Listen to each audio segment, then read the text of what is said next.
নমস্কার সবাইকে, শুভ সন্ধ্যা।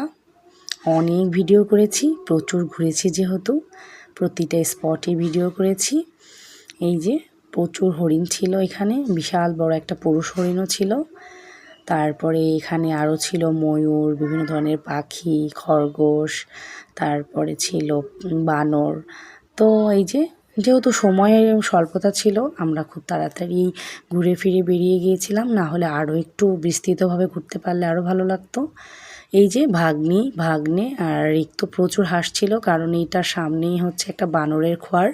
বানরটা একটু পাগলা টাইপের ছিল, বাচ্চাদের দেখে এদিক ওদিক ঝাপাঝাপি করছিল, সেটা দেখেই ওরা হাসছিল। আর স্যার বলে দিল যে এত ওটার কাছে না যাওয়া হয়। তো ওখান থেকে ওরা ফিরে চলে আসলো। তারপরে আমরা ঘুরতে ঘুরতে বেড়াতে দেখতে দেখতে আরও এগিয়ে চললাম।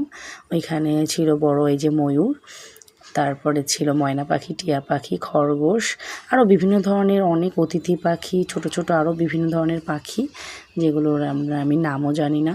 খুব তাড়াতাড়ি দেখে বেরিয়ে গিয়েছিলাম। এই যে এটা ছিল অনেক বড় একটা ময়ূর, আর পিছনে পেখমও ছিল অনেক সুন্দর।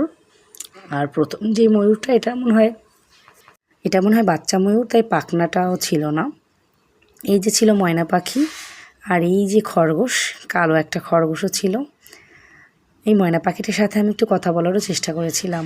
তারপর ওই যে ওইখানে একটা পাখি প্রচুর ডাকছিল আর কথা বলছিল, আর ওইদিকে পেছন থেকে শুধু তাড়া দিচ্ছিল যে তাড়াতাড়ি আসো, তাড়াতাড়ি আসো। আর এই যে জমিদারের বিভিন্ন ভবনগুলো দেখতে ভীষণ সুন্দর, আর দেখে অনেক ভালোও লেগেছিল। এই যে বিশাল বড় একটা জমিদার বাড়ির পুকুর, এই যে পাতাবাহারি গাছগুলো দেখে এত ভালো লাগছিল, আর সাথে সূর্যাস্ত হচ্ছিল। তো ভাবলাম এখানে একটু বসে আমরা গল্প করি এবং সূর্যাস্ত দেখি, আর সাথে একটু ছবিও তুলে নেই সবাই মিলে।